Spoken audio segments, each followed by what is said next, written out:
Hello दोस्तों, स्वागत है आज की वीडियो में।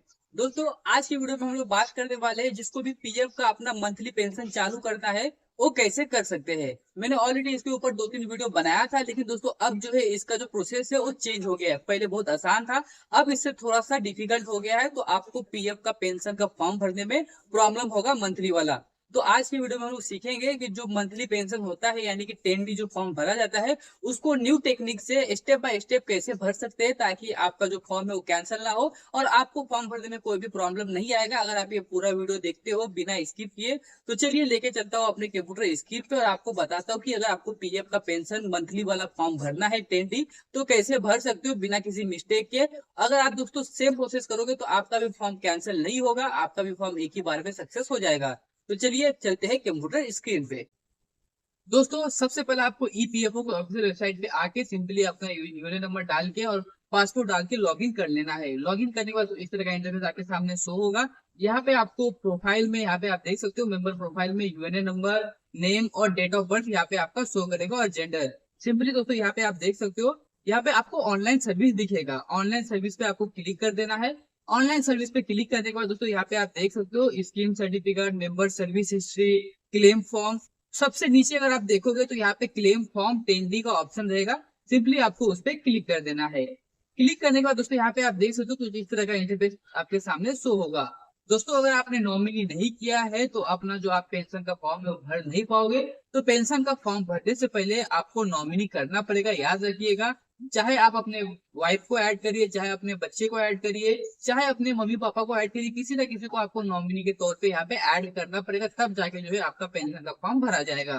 तो जिसको भी आपने ऐड किया रहेगा वो सिंपली यहाँ पे आपको दिखेगा। सिंपली यहाँ पे देखिए पेंडिंग पार्शियल क्लेम, यहाँ पे फिल क्लेम लिखा रहेगा। यहाँ पे आप देख सकते हो गोल में आपको दिख रहा होगा पार्शियल क्लेम।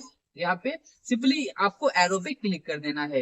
एरो पे क्लिक करने के बाद दोस्तों यहाँ पे आप देख सकते हो बेनिफिशियरी लिस्ट आ जाएगा। तो यहाँ पे देखिए आपका नाम, आपका डेट ऑफ बर्थ, नेम, ये सिंपली यहाँ पे आ जाएगा। यहाँ पे आप देख सकते हो दोस्तों नीचे यहाँ पे आपको सेलेक्ट मेंबर बेनिफिशियरी, इस पे आपको क्लिक कर देना है। क्लिक करने के बाद दोस्तों यहाँ पे जो है क्लिक करने के बाद दोस्तों यहाँ पे आपने जिसको नॉमिनी किया रहेगा वो नॉमिनी का नाम आएगा और एक आपका नाम आएगा। तो जो पेंशन चालू करना है वो आपके बेनिफिशियरी को चालू कर मतलब खुद को लिए चालू करना है या जिसको आपने नॉमिनी किया है उसको चालू करवाना है। तो यहाँ पे आपको दो ऑप्शन आएंगे। तो सिंपली यहाँ पे हम लोग खुद के लिए चालू करें कि जिनका पीएफ है उन्हीं को पेंशन आए। तो यहाँ पे हम लोगों ने खुद का नाम ले लिया। यही अगर हमने जिसको नॉमिनी किया है अगर उनका चालू करवाना होता तो हम लोग उनका नाम लेते। खुद का नाम लेने के बाद यहाँ पे आपका वापस से खुद का फोटो आ जाएगा, नाम आ जाएगा, जेंडर आ जाएगा और रिलेशनशिप में दोस्तों यहाँ पे खुद पे यहाँ पे सेल्फ आ जाएगा। यही अगर आप नॉमिनी में अपने वाइफ को ऐड किए हो तो यहाँ पे वाइफ आ जाएगा। अगर बच्चे को ऐड किया और बच्चे का चालू करवाना चाहते हो तो सन आ जाएगा। जिसको भी ऐड किया वो सब यहाँ पे आ जाएगा। उसके बाद सिंपली यहाँ पे आपके आगे मोबाइल नंबर लिखा रहेगा, डेट ऑफ बर्थ और यहाँ पे देखिए आरओसी नॉमिनी में नॉट ऑप्टेड यहाँ पे आपको लेके आएगा। ये आने के बाद दोस्तों सिंपली आपको स्क्रॉल डाउन करके नीचे आना है। नीचे आने के बाद दोस्तों यहाँ पे देखिए मैंने आपको दूसरा भी दिखाता हूँ, वो तो हमने सेलेक्ट किया था। अब दोस्तों हम लोग सेलेक्ट किए हैं नॉमिनी का जिसको हम लोगों ने ऐड किया था बेनिफिशियरी में। तो यहाँ पे आप देख सकते हो यहाँ पे नॉमिनी का डिटेल आ गया। अगर मैं नॉमिनी का अगर पेंशन चालू करवाना चाहूँ तो यहाँ पे नॉमिनी का भी ले सकता हूँ, लेकिन हमें नॉमिनी का नहीं चालू करवाना है, हमें खुद का चालू करवाना है। तो हम लोगों ने दोस्तों खुद का लिया है। जैसे ही हम लोग नीचे आएंगे तो यहाँ पे देखिए दोस्तों सिंपली जिसका भी हम लोग पेंशन चालू करवा रहे हैं चाहे नॉमिनी चाहे सेल्फ का, तो यहाँ पे सिंपली हमें डिक्लेरेशन पे क्लिक कर देना है। डिक्लेरेशन पे क्लिक करने के बाद दोस्तों यहाँ पे देखिए हमें आधार नंबर अवेलेबल, यहाँ पे यस पे क्लिक करके यहाँ पे आधार कार्ड नंबर डाल देना है। आधार नंबर डालने के बाद दोस्तों सिंपली यहाँ पे हम लोग पैन नंबर डाल देंगे और पैन कार्ड में क्या नाम है वो यहाँ पे डाल देंगे और उसके बाद में यहाँ पे डेट ऑफ बर्थ डाल देंगे। ये सब डालने के बाद सिंपली दोस्तों आपको वहाँ पे वेरीफाई का एक ऑप्शन आएगा। वेरीफाई पे क्लिक करने के बाद यहाँ पे आप देख सकते हो हमारा पैन वेरिफिकेशन सक्सेसफुल हो जाएगा। जब हम लोग आधार नंबर डालेंगे तो वहाँ पे भी एक ओटीपी का ऑप्शन आएगा। ओटीपी डालते ही हमारा आधार भी वेरीफाई हो जाएगा। ये होने के बाद सिंपली हमें नीचे स्क्रॉल डाउन करके आना है और यहाँ पे दोस्तों आप देख सकते हो पैन कार्ड वेरीफाई आपको दिखा रहा होगा। सिंपली यहाँ पे आपको पेमेंट डिटेल यानी कि जो पेंशन चालू करवाना है वो कौन से अकाउंट में चालू करवाना है और आपको एड्रेस डिटेल फिल करना पड़ेगा। तो हम लोग पेमेंट डिटेल पे क्लिक करेंगे। पेमेंट डिटेल पे क्लिक करने के बाद दोस्तों यहाँ पे आप देख सकते हो यहाँ पे आपको ऑप्शन दिया है कि जो हमने बैंक पासबुक का पीएफ में केवाईसी किया है अगर आपको उसी पासबुक पे चाहिए आपका पेंशन तो सिंपली यहाँ पे देख सकते हो आपको बॉक्स पे क्लिक कर देना है। यहाँ पे आपका जो केवाईसी किए हो वही अकाउंट का डिटेल आ जाएगा। लेकिन आपको उस अकाउंट में नहीं चाहिए, आपने कोई दूसरा अकाउंट सोचा है पेंशन के लिए, आपको उसमें चालू करवाना है, तो सिंपली यहाँ पे वो बैंक अकाउंट नंबर डाल देंगे, उसका आईएफएससी कोड डाल देंगे। आईएफएससी कोड डालने के बाद सिंपली यहाँ पे जब हम लोग सर्च पे क्लिक करेंगे तो बैंक का नाम और ब्रांच का नाम ऑटोमेटिक आ जाएगा और ब्रांच का एड्रेस भी आ जाएगा। इसके बाद में सिंपली हमें पासबुक और चेकबुक यहाँ पे अपलोड कर देना है जिस अकाउंट में हमें पेंशन चाहिए रहेगा।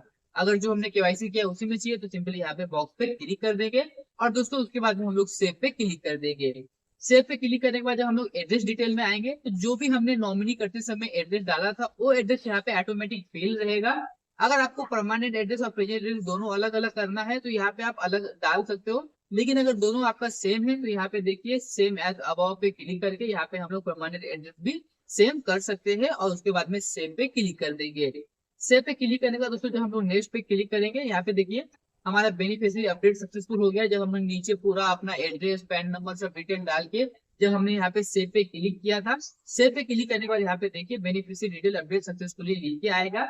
इसके बाद सिंपली हमें आगे जाना है। आगे जाने के बाद दोस्तों यहाँ पे आप देख सकते हो बेनिफिशियरी लिस्ट में हमें जिसको हमने नॉमिनी किया है उसका नाम भी आएगा और खुद का नाम भी यहाँ पे दोनों आएगा। सिंपली यहाँ पे हम देख सकते हो यहाँ पे आपको डिक्लेरेशन पे क्लिक कर देना है। क्लिक करने के बाद फाइनलाइज पे आपको क्लिक कर देना है। फाइनलाइज पे क्लिक करने के बाद दोस्तों यहाँ पे आप देख सकते हो बेनिफिशियरी डिटेल फाइनलाइज सक्सेसफुल करके आ गया है।